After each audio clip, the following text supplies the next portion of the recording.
I'm just jumping on here to kind of chat with you, and I was going to work on some of these little granny squares.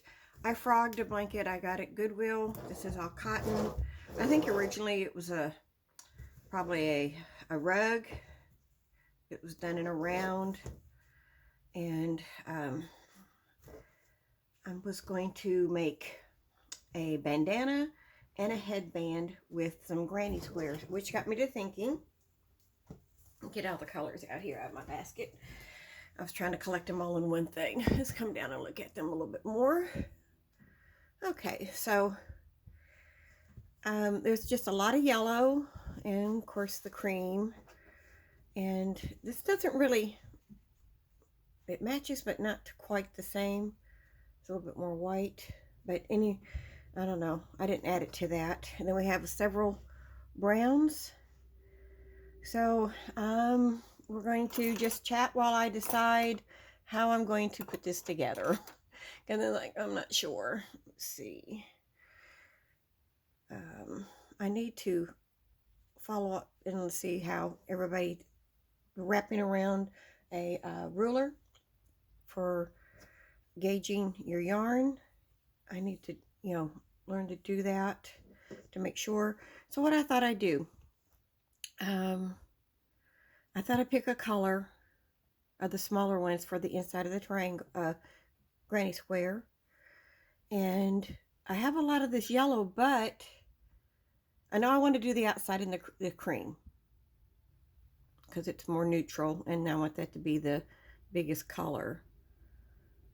And I need to work out how many half grannies I'll need and how many, of course, full granny squares.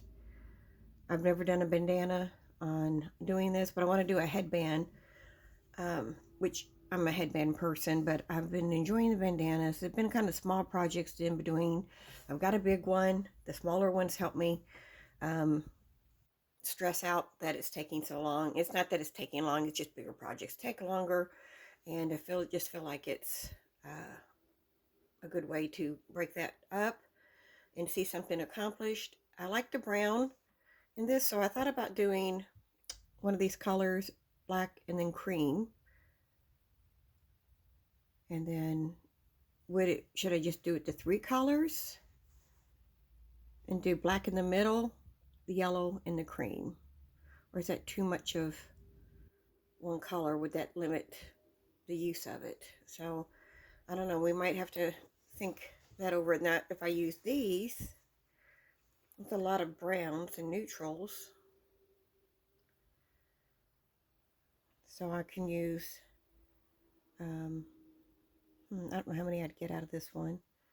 Probably not that many because it's really small. This was actually part of this, but I knew it wouldn't.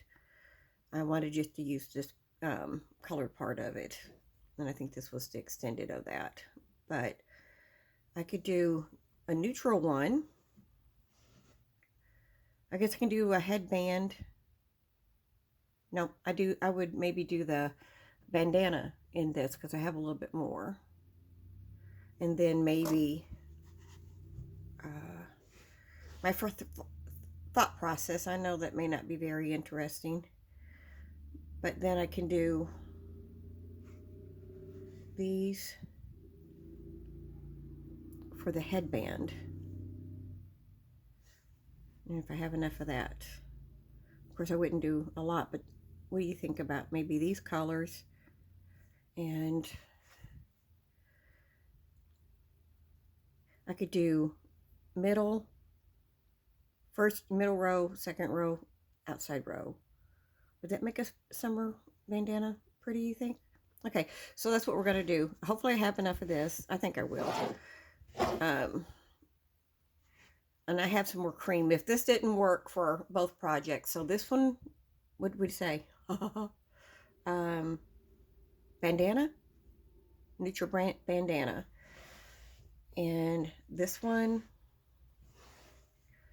headband. Would that be pretty? What we're going to do, we're just going to make them up.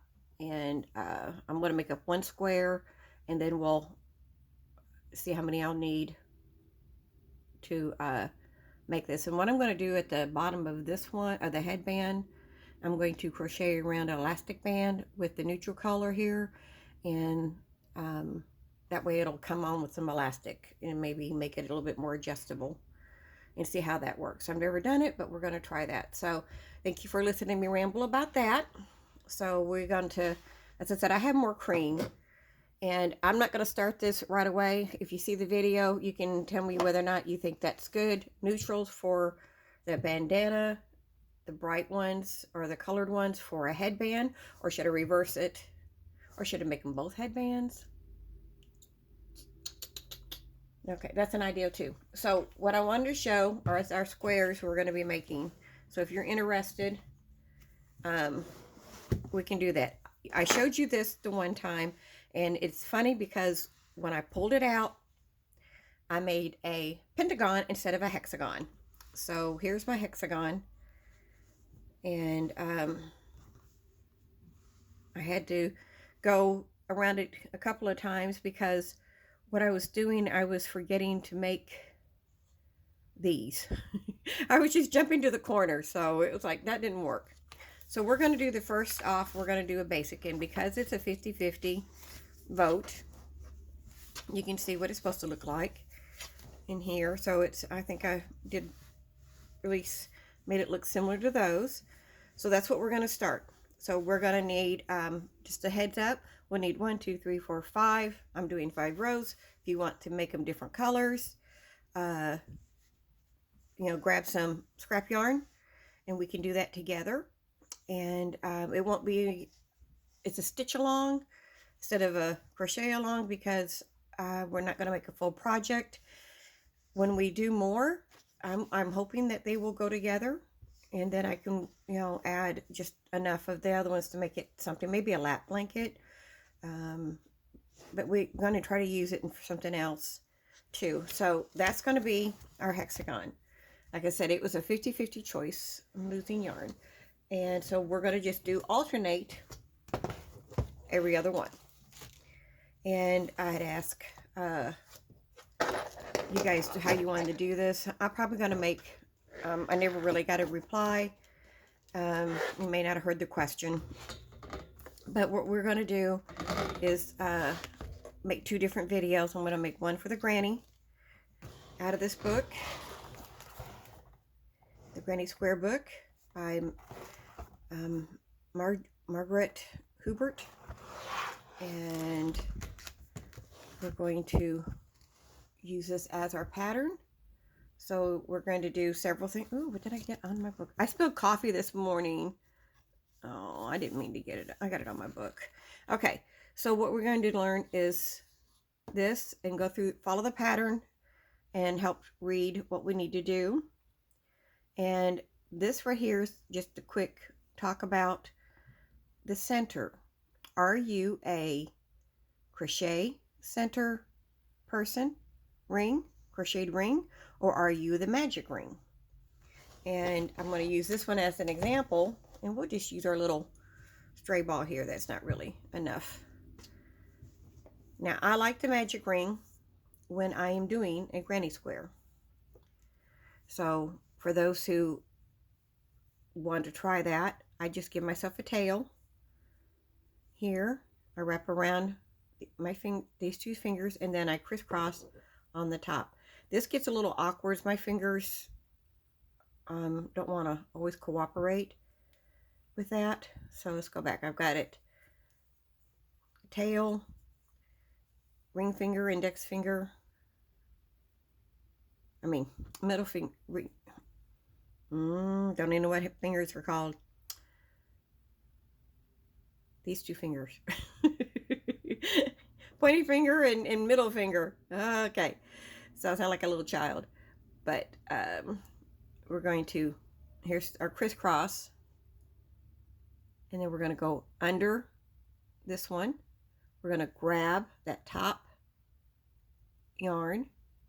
And this is where it gets kind of difficult for me, and I lost my grip. But I grab the other side of that and pull through.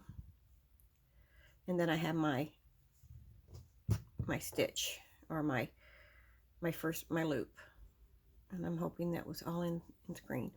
And then I just kind of pull my tail out to be on the outside of that.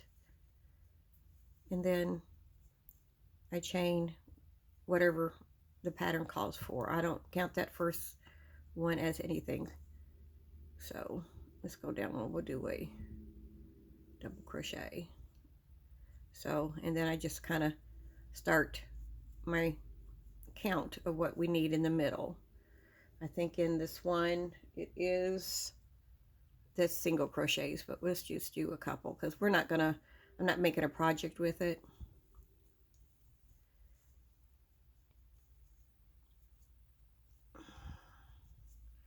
So we would do our count around.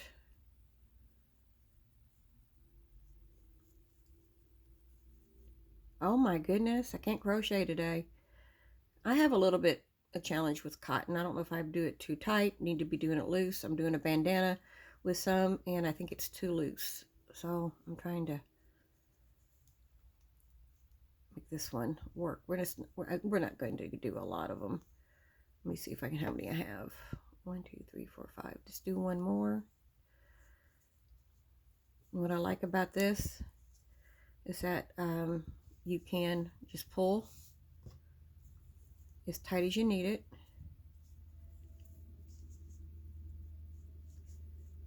And that's, you know, it makes it really a nice closure. Now, when I use both, I'm not one do or die. So when I'm doing a shawl or the rectangle type project, I'm trying to do the magic ring again, sorry. All right. And you'll see different people do it different methods. That's just how I do it. And if I ever find one that I can get more comfortable with, then I'll do that too. So the other method for the rings is just crocheting what you need. Like this one here, you need this little opening. So it's calling for 8, wait a minute, chain 8, yeah. 1, 2, 3, 4, I got a knot. 5, 6, 7, 8. I'll fix that knot, but this is just for example. And then of course you join.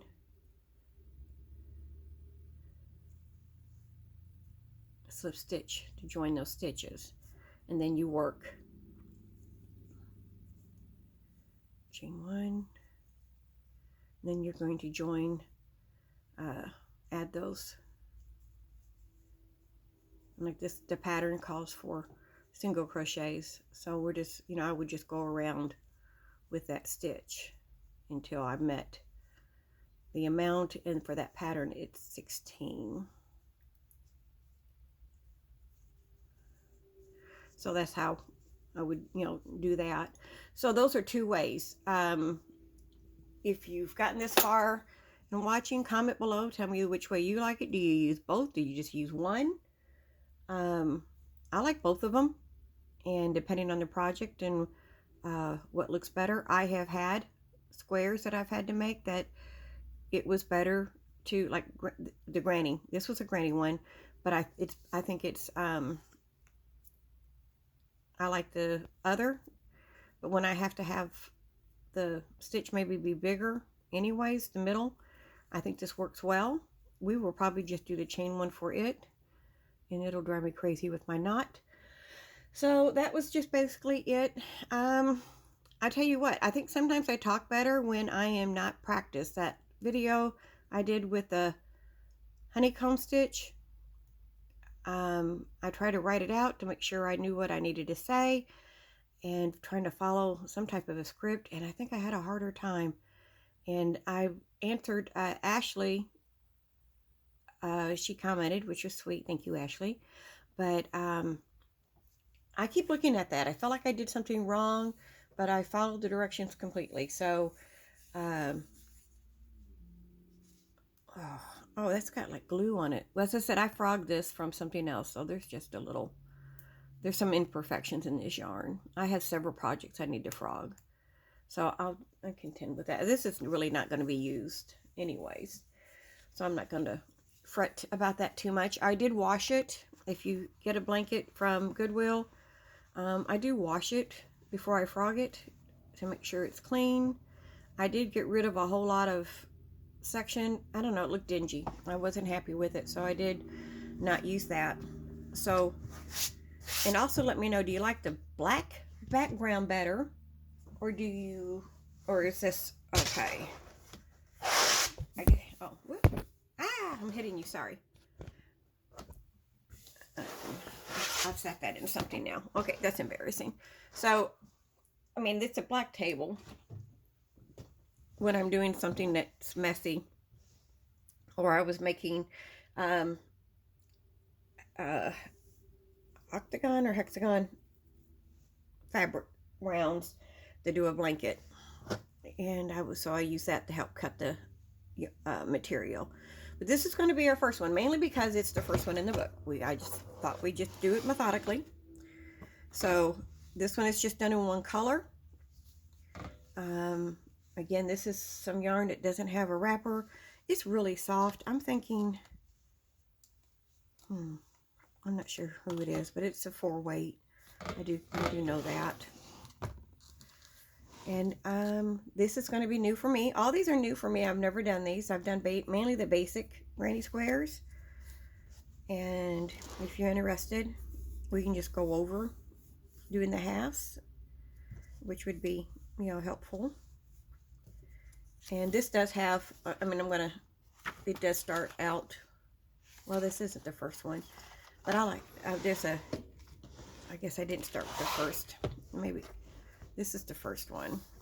And if you're interested in this one, then we'll go back. And then there's these. But it gets, they get fuller. Oh, I like this one. It's like within each other.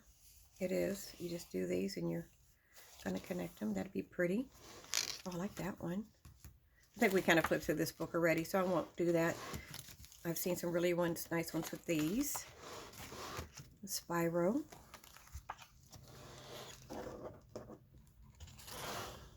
That'd be pretty.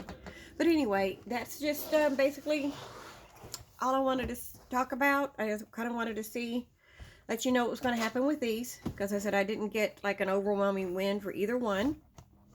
So since everybody liked them equally, we'll do both. I will do one video on the hexagons, and then I'll do another one on the granny square. And if you want to do multicolors on any of them, just a lot of these are going to be, I don't know if I want to do any of them in solid. I might do some, but anyway, here or there. But we're going to get that started. I'll get that put up, and if it's like my first one, I've got 5 different colors. Of course, just the one on this, and it's a good way to practice and use your yarn up. This one for the Pick-a-Stitch, I don't have the other book with me, which is what actually is posted for your vote. Let me see if they have in here. Some of the stitches are in both of them. And let me see. No, see, this one doesn't have like the window or apartment stitch. I said window. It's an apartment stitch. Looking under the A's. Nope. So arches, arch mesh, and relief arch. Let's see. Because sometimes I'm learning that they'll have the same, but they just call them different names, which is fine. Here's some arches. I want to try this peacock stitch. Sometimes I feel like I'm not quite sure how that will go. Oh yeah, here's the other arch. So it's a little different, but I like the idea of using these books because I love getting the books, and this is a good way for me to, ooh, I like that one. Sorry, get distracted. ADHD moments. I might have to put that in one. I do like that. So I am love going through them. Like I said, I think it's a good way to learn how to use your dictionary or Stitch dictionaries. The other one's called an encyclopedia. I've shown it in videos before. And I'm hoping you guys have a wonderful day. And if you want to see any kind of certain videos, as always, let me know. And I wanted to take a moment and thank all the ones that have subscribed. I know that a lot of people are reaching for those really high goals, and I'm so happy a lot of them have made it. Mishy's made her goal for 3,000, and I was on with Dawn last night, and oh, I'm so bad with names, and I should have wrote it down, but she was looking for being fully monetized, and so she's reached her 4,000. I would love to be like that, but I'm trying to be practical with starting out. That I'm thrilled with the 200 that I have now. I think it was 207. So I wanted to give a special thank you for that, because I know there are tons of people you could watch, and they're so good. I have several people that I watch, and my cameras have been crooked all this time. So you could choose someone else. And if you're watching my videos, I just want to make sure you know I appreciate it. So hopefully, if it gets a little bit higher, I reach some, I'm not sure, maybe 1,000. I'm going to try to make sure we celebrate it in a special way, because it would be unbelievably high number, and that would mean you guys like me enough to continue watching, to sharing my channel. Sorry. It's weird how something can mean so much to you. But on the note, do you want me to put more Tunisian tutorials in here?